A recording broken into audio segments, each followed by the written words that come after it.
Hey, welcome back to the channel. Today we're in the cemetery, obviously. We're gonna clean this headstone of my great grandma and grandpa. I just wonder if I can dig up some help around here. That was dumb. That was dumb. Every tool's a hammer, unless it's a screwdriver, then it's a chisel. We need a torch. Hate that nut. We're not doing that. Because it ain't built till it's overbuilt. Every day's a school day.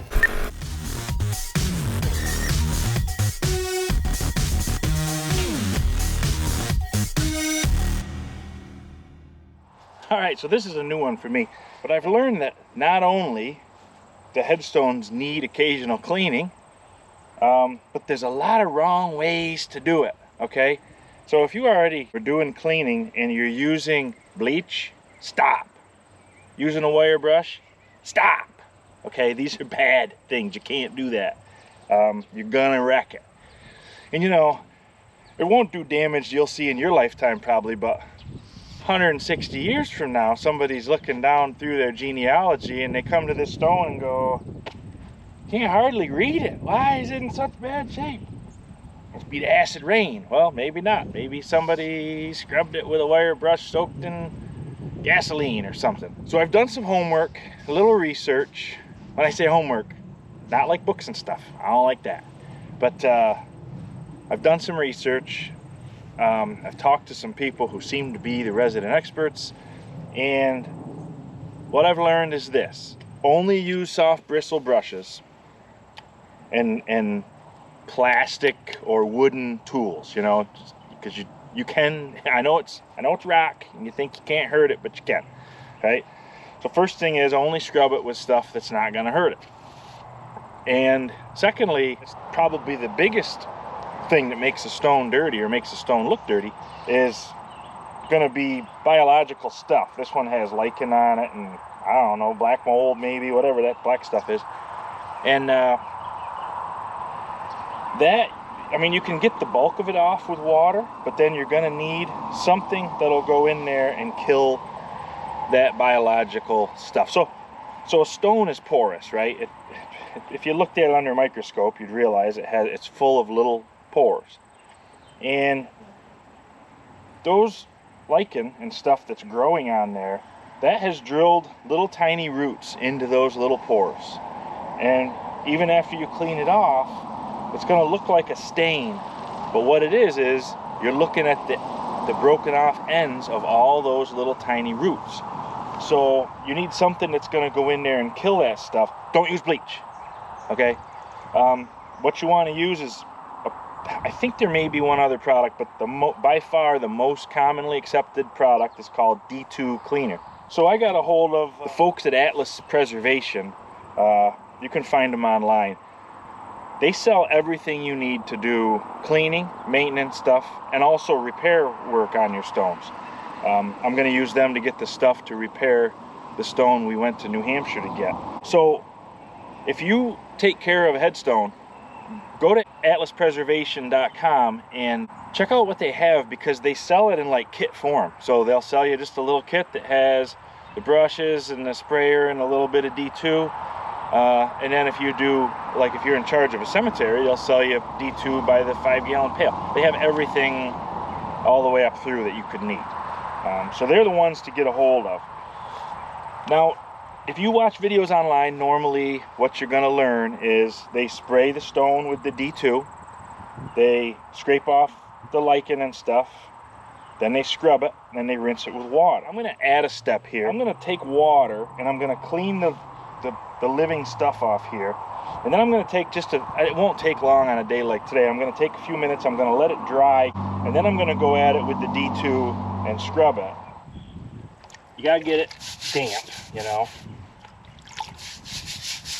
You're going to start out with, if the stone is this dirty or has this much stuff growing on it, you want to start with a scraper, but you want to make sure it's a plastic scraper and it's flexible, because even stiff plastic, they claim, can do damage to a stone. So we're going to start off with a stiff scraper. I mean, the stuff comes off easy.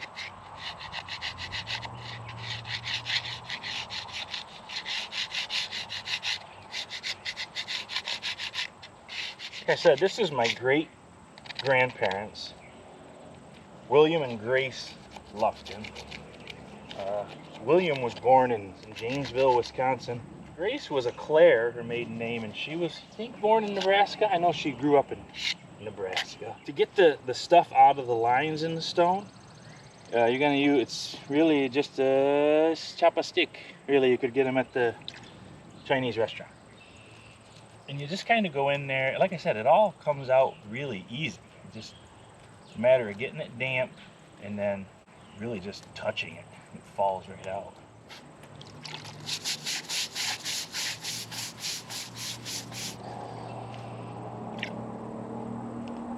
So anyways, these folks had an interesting life. William, they called him Will. I have heard him called Bill. I've actually met people who knew him, but I never knew either one of them. He died in 1945. She lived till 1968. We got a good look at her life because when she was older, she moved into a home for women, which was a thing back then for elderly women. She lived there and she wrote her memoirs, and they published them in weekly. They split them all up into little pieces and they published them in the local newspaper. So you know, I have copies of all that, and you were able to read pretty much her life story. And I'll tell you, these people, they worked. I can't say for sure where she was born, if it was Nebraska or if it was further east, but it was when people were still migrating. You know, she was born in 1881, and she married Will. Will was friends with a couple of her brothers. They got married, and they went in a little further west into Nebraska, and they homesteaded. Back then, the Homestead Act, you could still get 640 acres of land. You had to farm it for, I think, 7 years. I don't remember for sure. And if you could stay on it and keep it productive for 7 years, you owned it. And they did that in Nebraska. I got a picture of the place, actually. I don't know, that must have been quite an undertaking to have your picture made out in the middle of nowhere. And it definitely was. That's where my grandfather was born, was in Nebraska on that ranch. It was a sod house. Pretty interesting. They just took a plow and a horse and they rolled over sod, cut it into pieces like bricks, stacked them up. If you wanted a window, you stacked up both sides, put a board on top, and you had a window. So that's how they lived. Dirt floor, dirt poor, in a sod house. And my grandpa Lester was born there.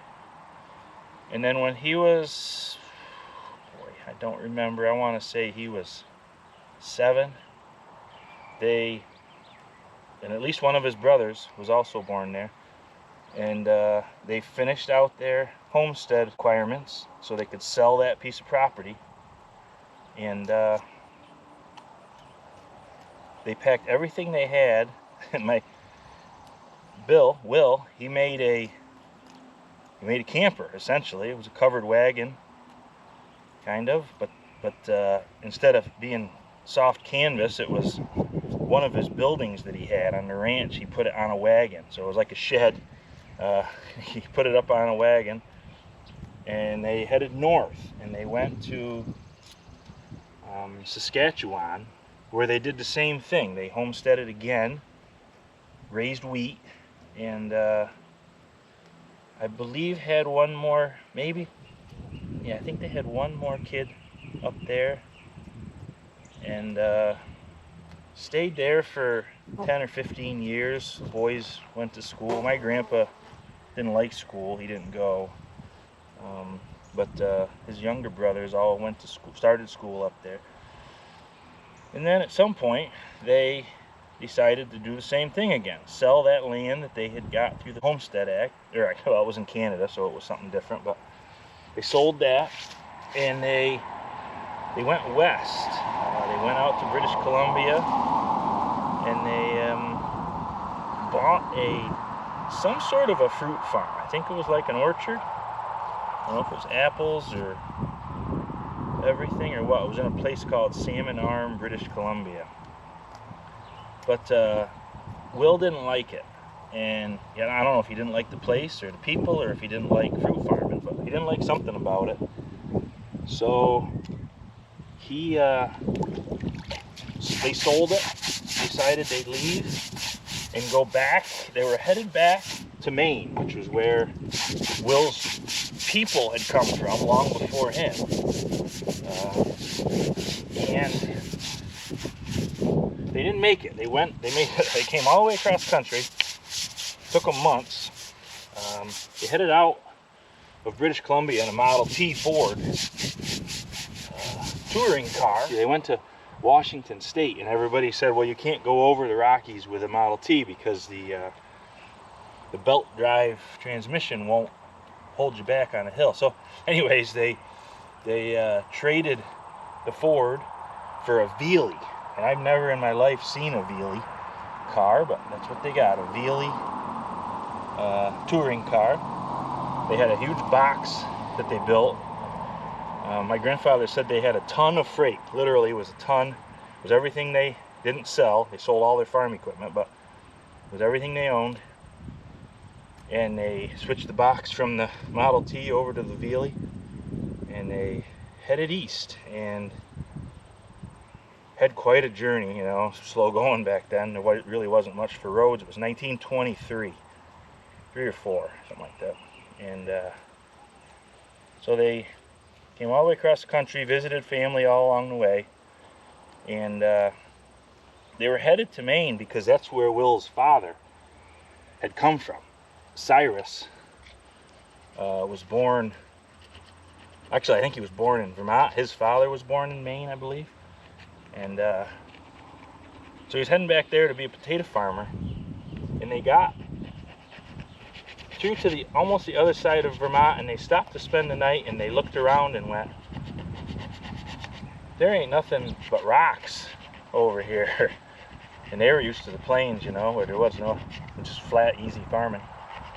So Vermont was all hills and all rocks, and they said, let's go back to that Washington County area and see what we can find for a farm. So they did. They settled in a little place called Battenville, which is kind of Greenwich, next town south of here. And my grandpa, who was by then old enough to do his own thing, he went to a bank auction and bought a place here in Argyle, and my family's been here ever since.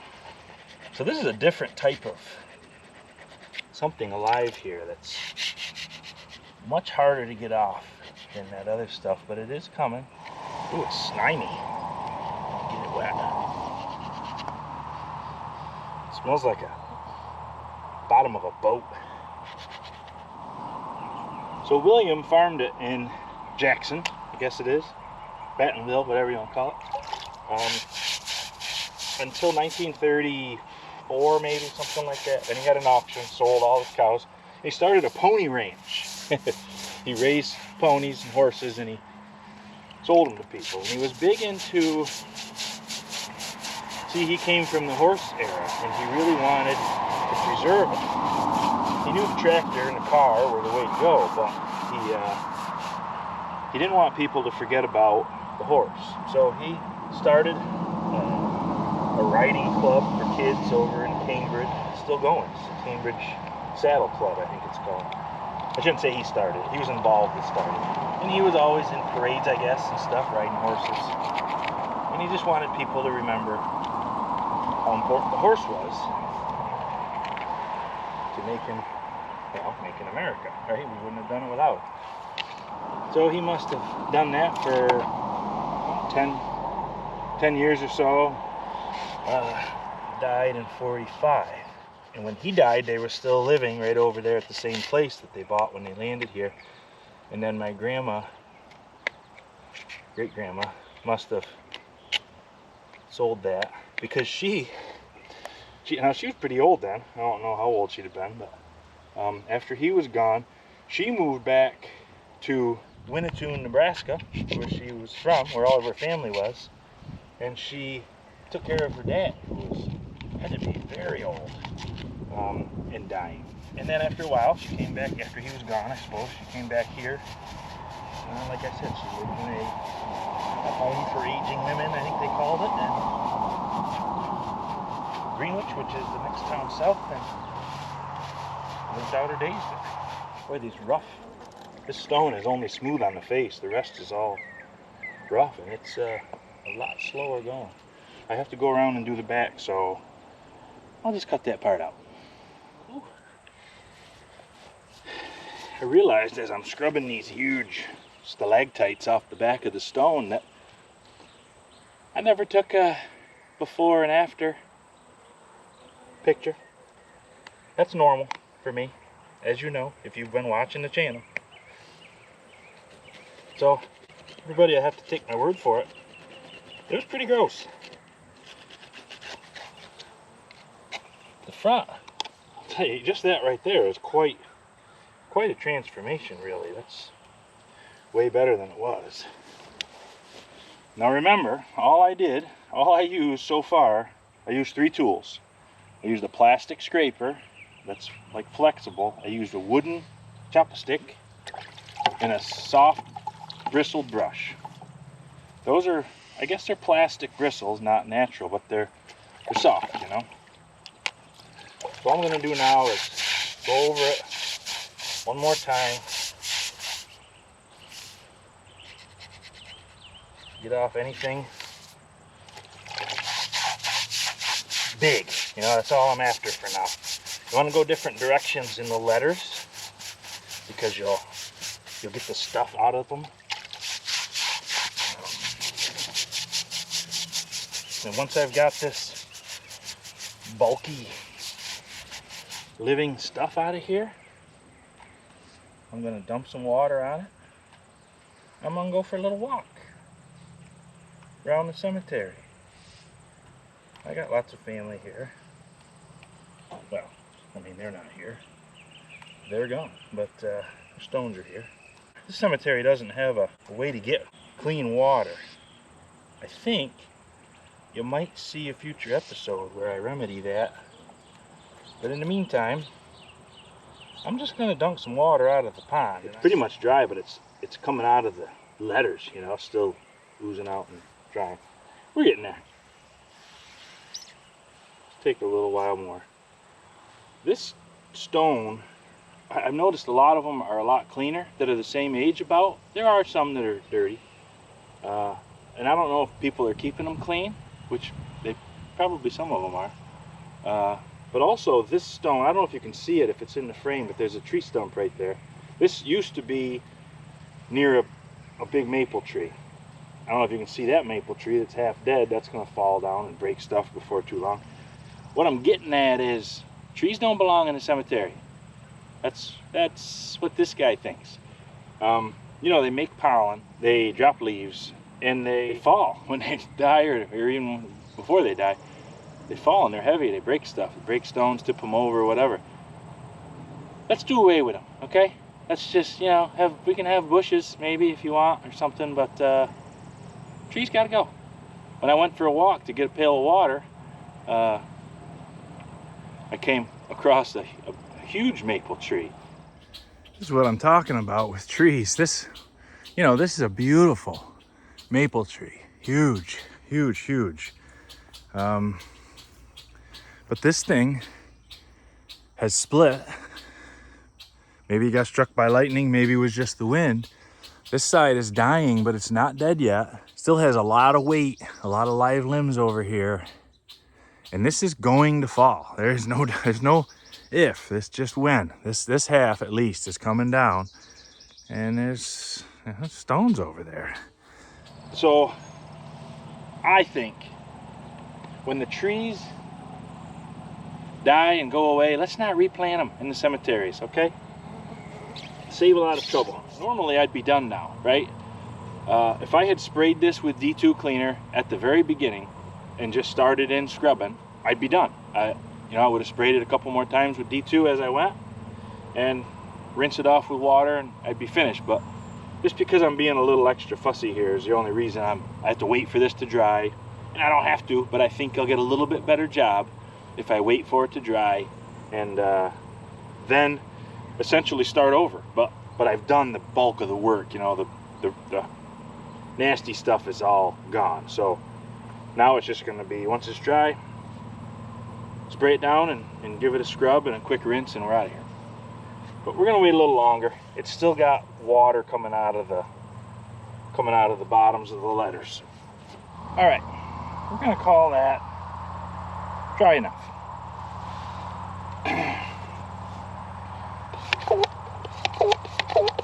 Now this cool little pump sprayer, guess where I got it? Atlas Preservation. Really ought to go on their website, check it out. They got everything you could imagine. So I'm just gonna give this a good soaking.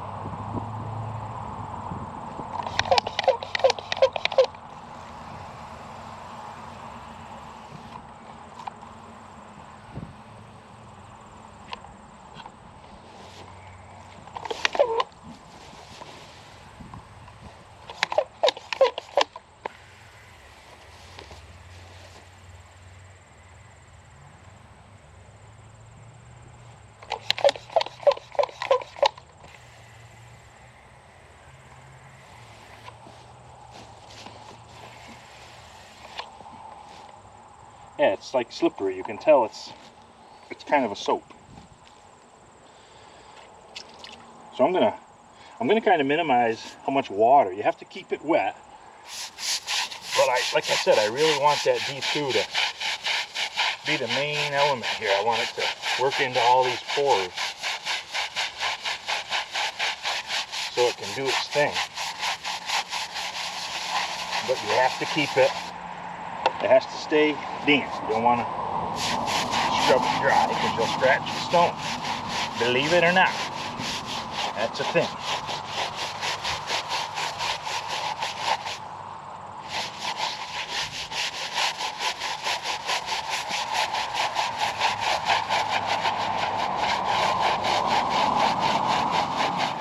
That's what you want to see right there. A nice, foamy, soapy looking scrub.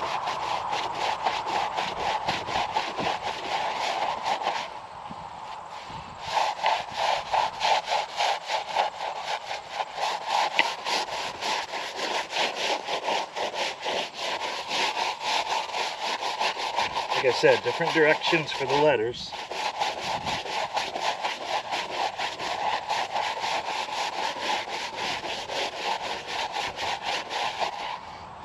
Now, I know some of you have been waiting for this. Here it is.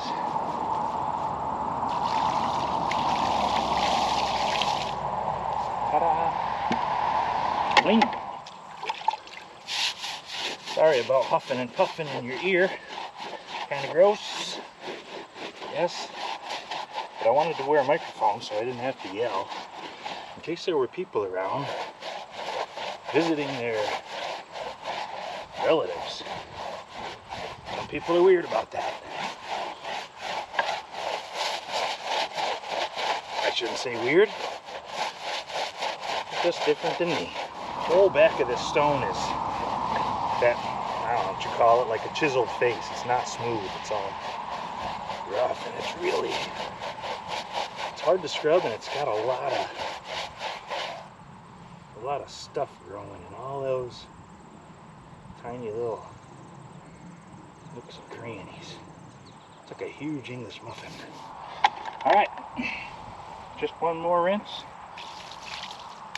Get it down the back side.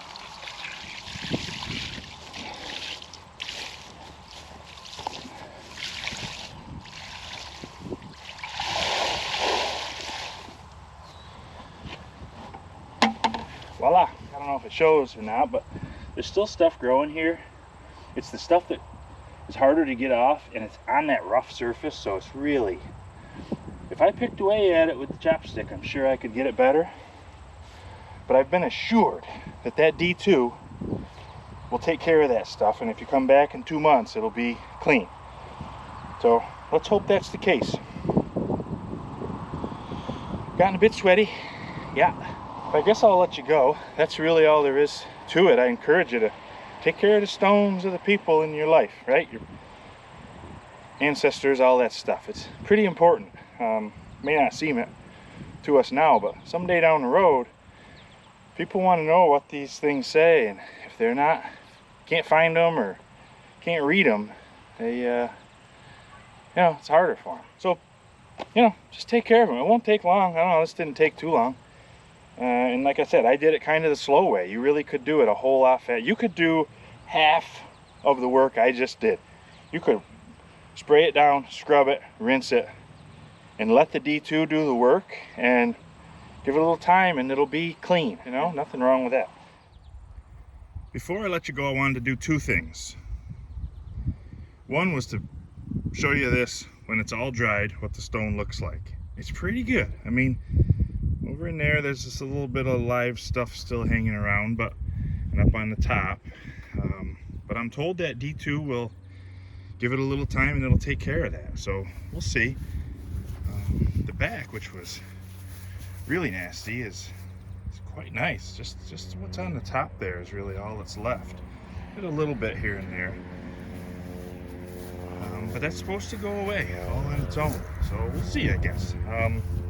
But secondly, I wanted to tell you, this is a new development, that Atlas Preservation has just offered, they have a coupon code, the Town Tinker, and if you use that coupon code, it's a one-time use, but it'll get you 10% off your entire order. But remember, it's one time only, so essentially the more you spend, the more you save, because you won't be able to do it when you go back to buy more stuff. So when you go to checkout, use the coupon code, the Town Tinker, and you'll get 10% off your order.